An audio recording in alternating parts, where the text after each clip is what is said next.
Seneca, on Anger. Book 1. You have demanded of me, Levantus, that I should write how anger may be soothed, and it appears to me that you are right in feeling a special fear of this passion, which is above all others hideous and wild, for the others have some alloy of peace and quiet, but this consists wholly in action and the impulse of grief, raging with an utterly inhuman lust for arms, blood, and tortures, careless of itself provided it hurts another, rushing upon the very point of the sword, and greedy for revenge, even when it drags the avenger to ruin with itself. Some of the wisest men have in consequence of this called anger a short madness, for it is equally devoid of self-control, regardless of decorum, forgetful of kinship, obstinately engrossed in whatever it begins to do, deaf to reason and advice, excited by trifling causes, awkward at perceiving what is true and just, and very like a falling rock which breaks itself to pieces upon the very thing that it crushes.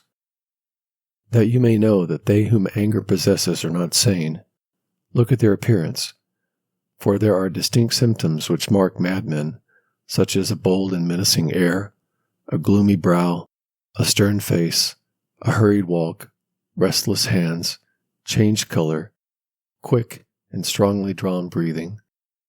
The signs of angry men, too, are the same. Their eyes blaze and sparkle. Their whole face is a deep red with the blood which boils up from the bottom of their heart. Their lips quiver. Their teeth are set. Their hair bristles and stands on end.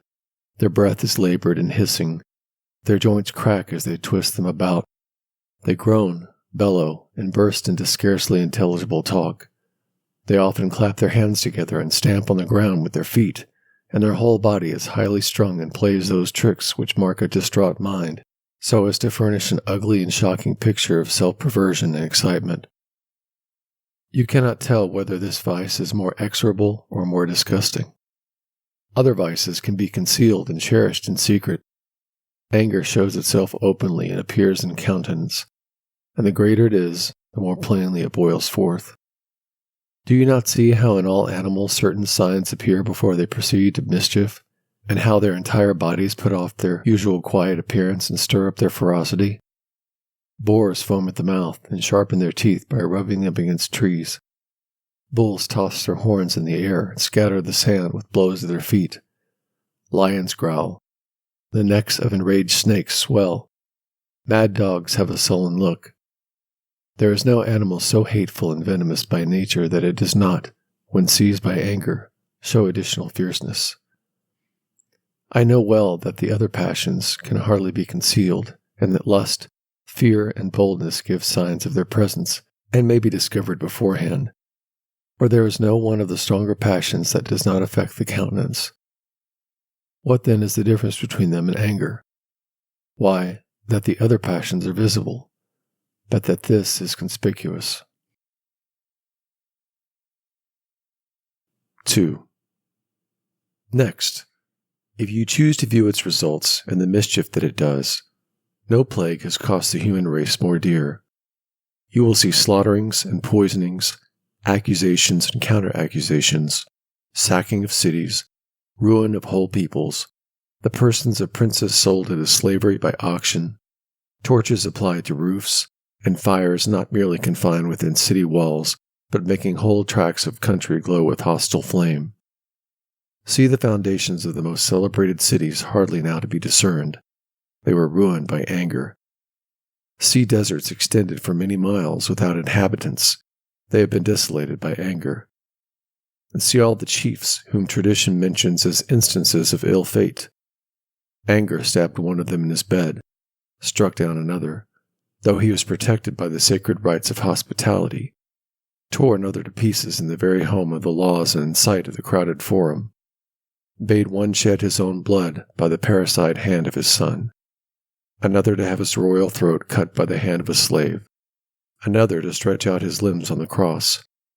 And hitherto I am speaking merely of individual cases. What if you were to pass from consideration of those single men against those whom anger has broken out to view whole assemblies cut down by the sword, the people butchered by soldiery let loose upon it, and whole nations condemned to death in one common ruin, as though by men who either freed themselves from our charge or despised our authority. Why, therefore it is the people angry with gladiators, and so unjust to think itself wrong, as if they did not die cheerfully? It thinks itself scorned, and by looks, gestures, and excitement turns itself from a mere spectator into an adversary. Everything of this sort is not anger, but the semblance of anger, like that of boys who want to beat the ground when they have fallen upon it, and who often do not even know why they are angry, but are merely angry without having any reason or having received any injury, yet none without some semblance of injury received, or without some wish to exact a penalty for it. Thus they are deceived by the likeness of blows, and are appeased by the pretended tears of those who deprecate their wrath, and thus an unreal grief is healed by an unreal revenge. 3. We are often angry, says our adversary, not with men who have hurt us, but with men who are going to hurt us, so that you may be sure that anger is not born of injury. It is true that we are angry with those who are going to hurt us, but they do already hurt us in intention, and one who is going to do an injury is already doing it. The weakest of men, argues he, are often angry with the most powerful, so you may be sure that anger is not a desire to punish their antagonist, for men do not desire to punish him when they cannot hope to do so. In the first place, I spoke of a desire to inflict punishment, not a power to do so. Now men desire even what they cannot obtain. In the next place, no one is so low in station as not to be able to hope to inflict punishment even upon the greatest of men. We are all powerful for mischief. Aristotle's definition differs little from mine, for he declares anger to be a desire to repay suffering. It would be a long task to examine the differences between his definition and mine. It may be urged against both of them that wild beasts become angry without being excited by injury, and without any idea of punishing others or requiting them with pain. For, even though they do these things, these are not what they aim at doing. We must admit, however, that neither wild beast nor any other creature except man is subject to anger, for, while anger is the foe of reason, it nevertheless does not arise in any place where reason cannot dwell. Wild beasts have impulses, fury, cruelty, combativeness, and they have not anger any more than they have luxury. Yet, they indulge in some pleasures with less self-control than human beings. Do not believe what the poet says. The boar his wrath forgets, the stag forgets the hounds. The bear forgets how midst the herd he leaped from frantic bounds. When he speaks of beasts being angry, he means that they are excited, roused up, for indeed they know no more to be angry than they know how to pardon. Dumb creatures have not human feelings, but have certain impulses which resemble them. For if it were not so, if they could feel love and hate, they would otherwise be capable of friendship and enmity, of disagreement and agreement. Some traces of these qualities exist even in them, though properly all of them, whether good or bad, belong to the human breast alone. To no creature besides man has been given wisdom, foresight, industry, and reflection. To animals, not only human virtues, but even human vices are forbidden. Their whole constitution, mental and bodily, is unlike that of human beings. In them the royal and leading principle is drawn from another source, as, for instance, they possess a voice, yet not a clear one, but indistinct and incapable of forming words, a tongue, but one which is fettered and not sufficiently nimble for complex movements.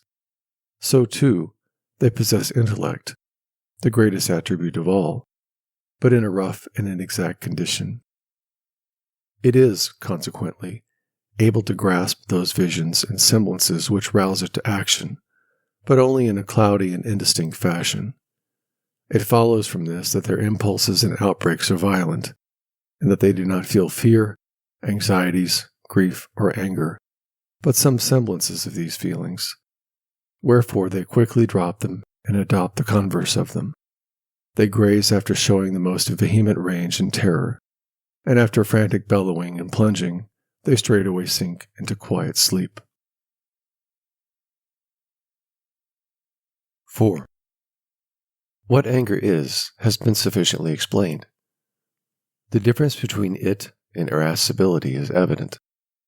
It is the same as that between a drunken man and a drunkard, between a frightened man and a coward. It is possible for an angry man not to be irascible. An irascible man may sometimes not be angry. I shall omit the other varieties of anger, which the Greeks distinguished by various names, because we have no distinctive words for them in our language, although we call men bitter and harsh, and also peevish, frantic, clamorous, surly, and fierce, all of which are different forms of irascibility.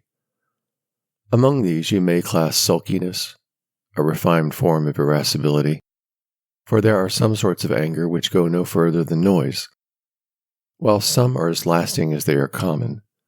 Some are fierce indeed, but inclined to be sparing of words. Some expend themselves in bitter words and curses.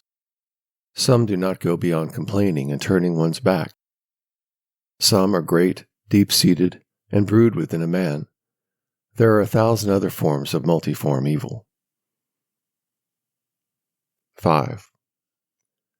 Now we have finished our inquiry as to what anger is, whether it exists in any other creature besides man, what the difference is between it and irascibility, and how many forms it possesses. Let us now inquire whether anger be in accordance with nature, and whether it be useful and worth entertaining in some measure.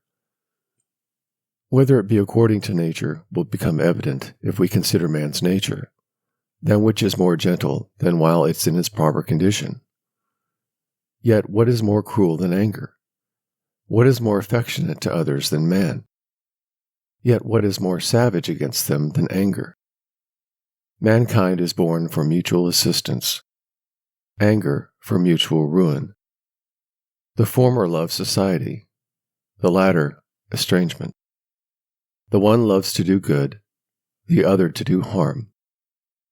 The one to help even strangers, the other attack even its dearest friends. The one is ready even to sacrifice itself for the good of others, the other to plunge into peril provided it drags others with it. Who, then, can be more ignorant of nature than he who classes his cruel and hurtful vice as belonging to her best and most polished work? Anger, as we have said, is eager to punish, and that such a desire should exist in man's peaceful breast is least of all according to his nature, for human life is founded on benefits and harmony, and is bound together into an alliance for the common help of all, not by terror, but by love towards one another. 6. What, then, is not correction sometimes necessary? Of course it is, but with discretion, not with anger, for it does not injure, but heals under the guise of injury. We char crooked spear shafts to straighten them, and force them by driving in wedges, not in order to break them, but to take the bends out of them, and, in like manner, by applying pain to the body, or the mind, we correct dispositions which have been rendered crooked by vice. So, the physician at first, when dealing with slight disorders, tries not to make much change in his patient's daily habits, to regulate his food, drink, and exercise, and to improve his health merely by altering the order in which he takes them. The next step is to see whether an alteration in their amount will be of service. If neither alteration of the order or of the amount is of use, he cuts off some and reduces others. If even this does not answer, he forbids food and disburdens the body by fasting. If milder remedies have proved useless, he opens a vein.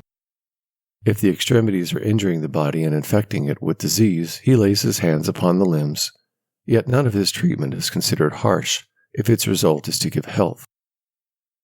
Similarly, it is the duty of the chief administrator of the laws, or the ruler of the state, to correct ill-disposed men, as long as he is able, with words, and even gentle ones, that he may persuade them to do what they ought, inspire them with a love of honor and justice, and cause them to hate vice, and set store upon virtue.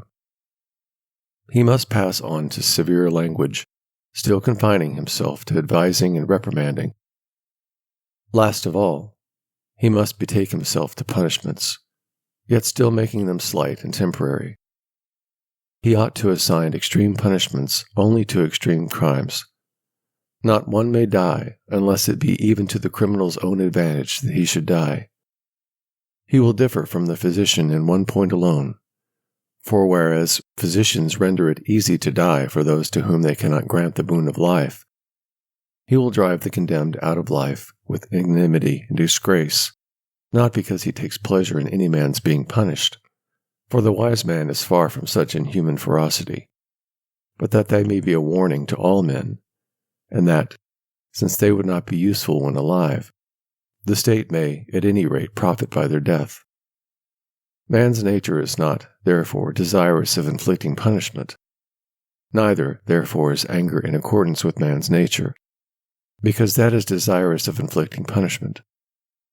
I will also adduce Plato's argument. For what harm is there in using any other men's arguments, so far as they're good on our side? A good man, says he, does not do any hurt. It is only punishment which hurts. Punishment, therefore, does not accord with a good man. Wherefore, anger does not do so either, because punishment and anger accord with one another. If a good man takes no pleasure in punishment, he will also take no pleasure in the state of mind to which punishment gives pleasure. Consequently, anger is not natural to man.